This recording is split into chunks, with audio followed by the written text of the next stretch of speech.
Are we going so slow for all the old people? Hey, Black Lives Matter. Like. Hey everybody, I am your host Elad. Today we're reporting to you from Washington, D.C. at a BLEXIT rally. Fuck this mask.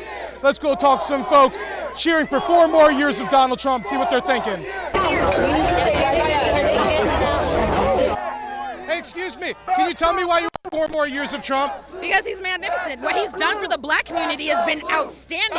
And if you actually did your research on this man, you'd know he was for blacks and minorities. I just spoke to a black woman who said Trump didn't do anything for the black community. What do you think Trump accomplished for the black community? Are you joking? Not only did Trump accomplish all low black and minority unemployment, let's talk about school choice. That's the first one. Now kids in the inner cities can go to better schools, better education. They say that's the reason why these people are out here getting shot by police, because they're not educated to know better.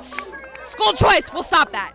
I know Black Lives Matters, you know, they had a lot of these protests saying that cops are inherently racist. What do you make of that, and does Black Lives Matter speak for you at all?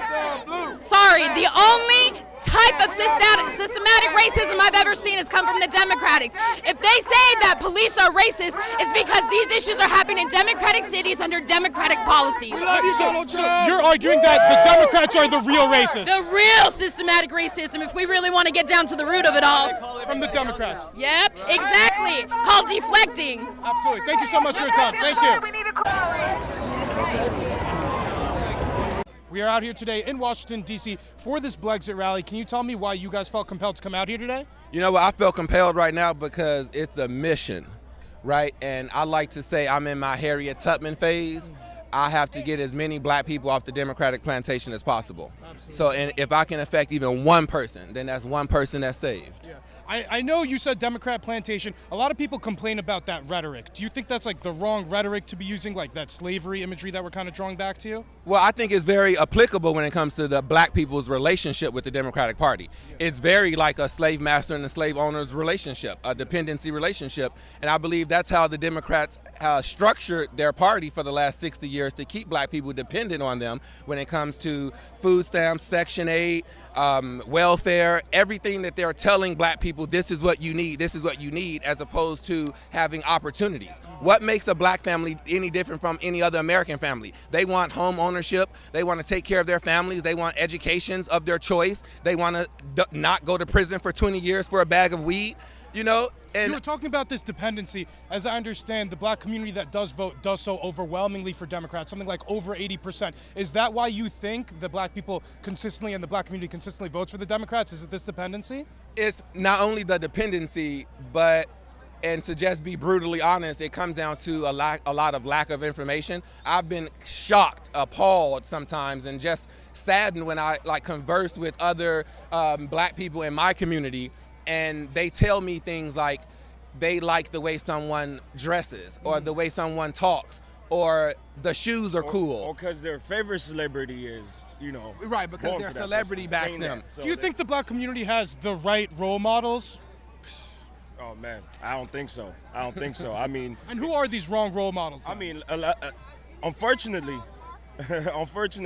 black people look up to people that are like entertainers. Entertainment and stuff, like artists, musical artists, and you know, and a lot of these people are not good role models for us, because we need to look at people like Larry Elder. We need to look at people with a high IQ. You know, people who have a intelligence. You know what I mean? Like, we look at people who are like, famous and like, because they're making some type of money. Yeah. Black people tend to look at those type of people, for as a mentor or whatever like that. Do you think they look at these maybe entertainers or athletes as kind of the only way a black person can be successful, so they don't try to branch out from that, if you understand what I'm saying there? Well, it's interesting you mentioned that, and yes, to add on to that is not only that aspect of it, but the entertainers, not to knock them and say that they can't be role models, because if you aspire to be a tennis player, then you can have a role model in a tennis player. Yeah. But what I think is failing us as a community is that we look to these people as leadership. And that's not leadership. That's entertaining. That's dribbling a basketball. That's like saying music into a microphone. Yeah. So I believe that these that these entertainers, they should be in their category, in their lane, and they shouldn't be looked to by the Democratic Party for a sit-down interview. That was very insulting and pandering.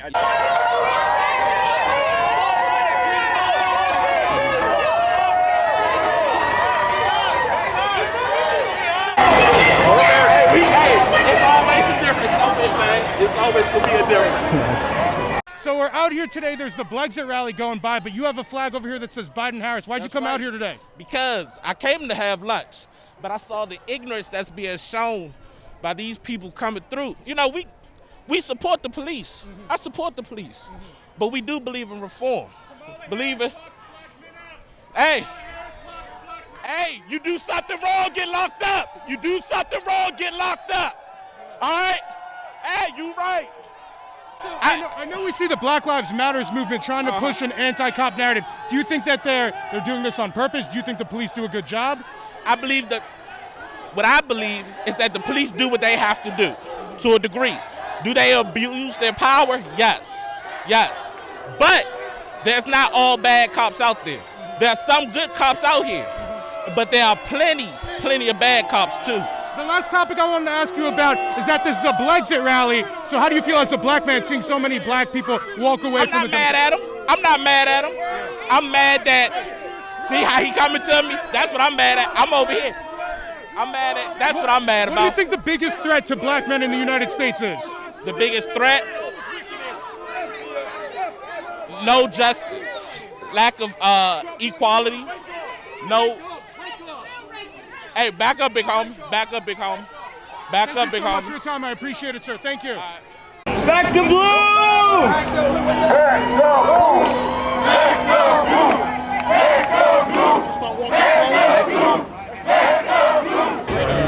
Since you're here, I want a picture with you. No more children! Thanks, bro. Hey everybody, I hope you're enjoying the video. If so, be sure to drop a like. It really helps with the YouTube algorithm. And if you're really compelled to, really enjoying the content, support me on Patreon. That keeps the channel funded. The only thing you need to do now is enjoy the rest of the show. You don't even know your own history, man. Your own history. That's a shame.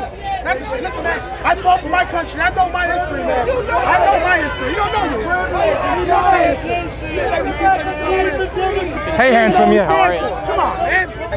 Hey, excuse me, can I ask you about what you make of this protest? It's BS.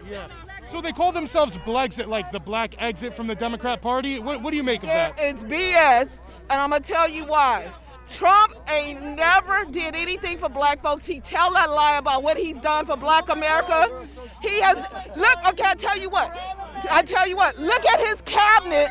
Look at his cabinet. You tell me outside of Herman Cain, who went to his rally without a mask and has died, and they have said nothing about him. What other African American does he have in his cabinet? None. Ben Carson. Ben Carson, he don't care about us.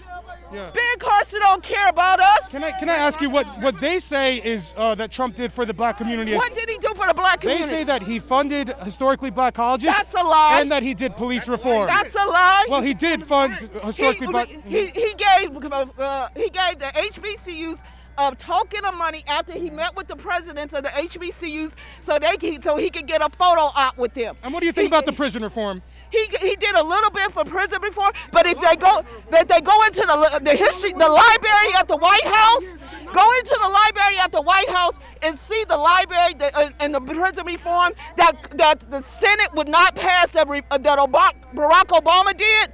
Then they would get some real prison reform out of there. I know. And all he's ever done is let his own crooked, law-breaking friends go. He did nothing. He let a few black folks out, and they bending over backwards for his orange. Can I ask you one last question about Joe Biden had the '94 crime bill? And what do you make of? Let's talk about this crime bill. So do you want to vote for Joe Biden, somebody who perpetuated the crime bill, who disproportionately affects black people? No, let me tell you about the crime bill. The crime bill was a good written bill, but the execution is not on Joe Biden. Okay. So would you just let me talk? Thank you. So if you write a play up as a coach and your team don't execute or the people don't execute, that's not your fault as a coach. For the first part, I'm one of them black Americans who feel if you selling crack cocaine on my street, you need to get your butt off the street. Okay, so you agree with the crime bill? So if the crime bill was okay, the crime bill was just fine if they executed it right. But I tell you what, Joe Biden has been in the streets. He has tried to do, for whatever atone that y'all want him to atone for that. There's nothing that he really needs to atone for. But the thing about it is, yeah, he did have this one quote where he did say, if you don't vote for Biden, then you're not black. That's not what he said. And if you, that is not what he said. It is what he said. Charlamagne the God, we're having a, no, that ain't what he said. That's not what he said. He did not say, Joe Biden did not say that. He said he was having an interview with Charlamagne the God, and he said they were having it back and forth. And Charlamagne, he said, so Charlamagne, do you know what you gonna do? Charlamagne said, well, I need you to come to the studio when this is all over because I got more questions for you. And he made a joke to Charlamagne. Oh, well, you must not be black if you don't know by now. It was a joke, but they want to take it and run with it. Take it and run with it. Absolutely. Take it and run it. Thank you so much for your time. I appreciate it. Thank you. Awesome. So we're out here today marching in Washington, D.C. for BLEXIT. Yes. Can you tell me a little bit more about why you're out here today? So I'm out here because I have, 2 years ago, left the Democratic Party, and that's why I'm marching with the blacks that leave the Democratic Party. We got invited to the White House. We were able to see Trump speak, and we were able to march for our freedom. Yeah. So you were talking about how you want black people to leave the Democrat Party like you did a few years ago.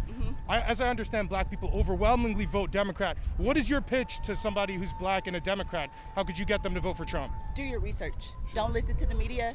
Don't listen to what people say. Do the research for yourself. The information is out there. We have many outlets now these days that could inform you. Get informed, get out there and vote. Is there a couple of facts that really enlightened you to want to vote for Trump? Is there something that maybe Joe Biden did or the Democrats did that made you say, hey, I need to leave this party and start going Republican? Yeah, just the way that they are, their music. You listen to the music, it's demonic, it's satanic. You watch the videos, it's demonic, it's satanic. And that just really opened my eyes and made me see what they're teaching our children. It's not good. We need to leave. When you say music, are you talking about like hip hop and hip rap? hop, even sometimes the rock music, even just not even hip hop, just different things that they are teaching us that we can't instill in our minds. We have to be ready for when the Lord comes. Yeah. I also see you have the Make America Great Again hat. Yes, I do.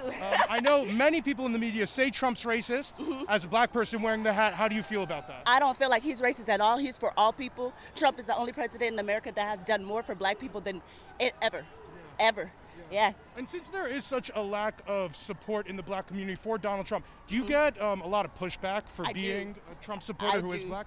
Yeah. And how do you deal with that? What goes on? I just tell them like, hey, look, do the research for yourself. Some people, they're just like, they don't want to be embarrassed. They don't want to open up. But I'm like, just speak. Do the research for yourself. My family still is like, nay, I can't believe it. But I'm like, hey, it's the truth. He's for the people. He's not against us. Absolutely. Yeah. Thank you so much for your time. Is there anything else you wanted to mention? No, that's it. Thank you so much. I appreciate it. Thank you. We are out here today in Washington, D.C. for this BLEXIT march. You got the Trump hairdo, you got a Trump flag. Can you tell me why you're out here today? I'm out here, actually I just came just to hang out at the White House, wave the flag, and then go skateboarding. And then somebody told me it's a march. I was like, okay, cool, I'll join. Yeah. So I know a big contention by the media is that Trump's a racist. You're a black man, you know, wearing all this MAGA gear. Yeah. How do you feel as a black man supporting somebody who the media calls racist? I mean, I call cap on that. I really don't think that he's a racist. And okay, let's play by their game. Let's say he is a racist. Look at his policy. Look at what he's actually done. Like, the things that he's done as far as economically have been beneficial to the black community, beneficial to Hispanics. So as far as like that, I don't pay no mind to what they're saying. I mean, I always was the type of guy that was look at what a person is doing versus what they're saying, because people will say that they're for you, say that they support you, and then they'll turn on you. They won't do anything to work with you or anything. It'll stab you in the back. So if Trump's so good for the black community, why do you think he doesn't receive that much support from them? Just years of us supporting the Democratic Party, and like I grew up in PG and around there. Before I became conservative to us was like old white guys who were racist. So that mindset is still throughout the black community. So the moment we change that, then he'll get more support. Yeah. I had one other topic I wanted to talk to you about. I speak to a lot of people at Black Lives Matters protests, and they tell me the #1 threat to black men is the police. I wanted to ask you, as a black man, what is the biggest threat to you? What's the biggest thing stopping you from being successful in America? I mean, for me, I just think the biggest thing that would stop me would be myself, any sort of limitations I put on myself, and, you know, just needing to work harder at doing anything. As far as on an individual level, as far as like a death level, I would say just honestly other black men. That's just how it always been growing up and everything, is us hurting each other, especially around like PG. If you're anything different than the actual narrative of in the culture, then they're strongly against you. Like, so as a Trump supporter, as somebody who's different in the community, do you get a lot of pushback for being a Trump supporter? yeah, but I got that before this, like when I was just growing up, being someone who liked skateboarding, someone who liked metal music. So it's like, by the time I got into politics, it's like I'm already used to this. Absolutely. Yeah. Well, thank you so much for your time. Is there anything else you want to mention? Go to heckoffcomedy.com, support John Doyle. He's epic, gonna be our future president. Let's go! Thank you so much for your time, bro. I appreciate it. Thank you. He gave me a thumbs up. Honorary cop. Yeah. He doesn't give a shit anymore. In the media now, we're putting forth this narrative that there are a lot of different threats to black men. As two young black men, can you tell me what is the biggest threat to you guys in America, do you feel like? To my life, you mean? To you or to you being successful? What's the biggest barrier to entry for black men? What's the thing that you guys need to watch out for? I can answer for myself, and I would say that I don't have any threats right now in my life. I don't see there's no threat in my life. I have autonomy of self and thought, and I can do what I want to do. And I live the lifestyle, literally, I've created the lifestyle that I want to live for myself within the past like several years. So there's no obstacles. But for the other black men out there who feel that there are obstacles, I feel like you have to not only like look within, but we do really have to get ourselves to a position to where we don't have to look for other people to value our lives. And that's the main narrative of why I'm also against Black Lives Matter. It doesn't even sound right. You're asking people to put value on your life when you can put the value on your own life. I've spoken to many of these Black Lives Matters protesters, and they tell me that they feel like the biggest threat to their lives is the police, though. So do you think there's any value to that? And what did you think was the biggest threat to your life? To my life in America today, the biggest threat to my life is another black man. Okay? If you look at the statistics, all right, 4%, if I'm right, about 4% of people, Less than black, that, actually. people killed in America is by police officers and all the races. Over 90% of black men or black people getting killed in America is by other black people. So that narrative, like police is out here trying to, kill us or trying to out here, to hunt us down, that's just straight false. Right, and that's a real threat right there. Yeah. That's a real threat. I know behind us, look, we actually have a ton of Black Lives Matters merch being sold. So it almost seems like this has become something that's almost profitable for people to start selling and start, perpetuating this message. So what do you think of Black Lives Matters almost becoming, mainstream nowadays? Well, it's not only mainstream, but it's a organization that is being funneled to destroy Black America and other parts of like the American civilities that we know now. And I want to touch on something that you mentioned earlier about the black man being your biggest threat, because I feel that's a huge narrative that is not being talked about. And you have a dangerous rhetoric out there by people like LeBron James saying that black people are afraid to leave their houses because of the police. That is not true. If you go to communities like where I'm from, like the west side of Chicago, black people are afraid for their mothers to walk to the car at night. Yeah. Black people are afraid to go to the gas station at night. Literally, my sister was just telling me. Not because of the police. Not because of the police, because of other black people in the community. My mother shouldn't have to sit by her window at 2 o'clock in the morning to watch her car to make sure it doesn't get broken into. That's what black people are afraid of right now. We're out here today in Washington, D.C. for the BLEXIT march. Can you tell me a little bit more about what compelled you to come out? Well, I'm back in the blue, back in law enforcement, back in law and order, first and foremost. As well as back in the President of the United States. He deserves every American support in the fight that he's doing for freedom for everybody in the world, or not just the United States, but everybody in the world. The United States is a leader. It's the greatest country in the world. There's no other way to put it. We're the leaders in freedom. We're the leaders in equality and independence. I believe that was one of his best speeches that I've heard from him. As you hear, We all love him, and he loves us. We're here to support him. As you can see, I guess we're being attacked now as Americans. Right here at the Ellipse. You're mentioning how we're backing the blue out here. It's interesting because there's been a dichotomy recently with the protest scene we've been seeing in the United States with kind of Black Lives Matters on the other side talking about police brutality. As somebody who is a black man, Black Lives Matter is supposed to speak for people like you. What is that disconnect or dichotomy there? Do they speak for you? Well, I can tell you this, they do not speak for me, and it's a greater issue of they're trying to disarm all Americans. They can't achieve what they're trying to achieve even if law enforcement has weapons, and that's what it really comes down to. They can't do what they're trying to do if we're armed. We all have the Second Amendment. Before the police even are even involved in this situation, you have the right to protect yourself and life, liberty, and the pursuit of happiness. What is going on is they're masking it using race as a way to bait people based on whatever this ideology and this hostile takeover of America that they're trying to perform. And they can't do it. They can't turn America into a socialist nation. And frankly, they would rather it be a communist nation. They can't do it. Even with the police standing. You mentioned the Second Amendment and the right to defend yourself. I know in the case of Breonna Taylor, there was a no-knock warrant that was being executed. Her boyfriend shot towards the door when the police were executing that no-knock warrant. Do you think there's any case here where the police have too many rights, too much immunity, these no-knock warrants may be unconstitutional? Was what happened to Breonna Taylor just or an unjust situation? You know, is there justice there? You know, we have a lot of things to go through, and I guess through the confusion. Let's put it like that. There's a lot of confusion on what's going on. It has nothing to do with Breonna Taylor. It has nothing to do with anything besides it's a hostile takeover of America, and they can't do it. Sure. Well, was what happened to Breonna Taylor, do you think, wrong? Because that's one of the cases that the Black Lives Matter movements I know really holds up. Well, that's one issue that they're saying that's the reason why they're doing it, but it has nothing to do with that. It has nothing to do with Breonna Taylor. It has nothing to do with any of this. They tried to tear apart Baltimore just years back. I believe that was prior to the Breonna Taylor incident. Do you think this is an excuse just to act up and have these riots and things like that? No, it's not an excuse. They're trying to take over the United States. Like, plain and simple, they're trying to take over the United States. I had one other topic I wanted to talk to you about. You're wearing the MAGA hat.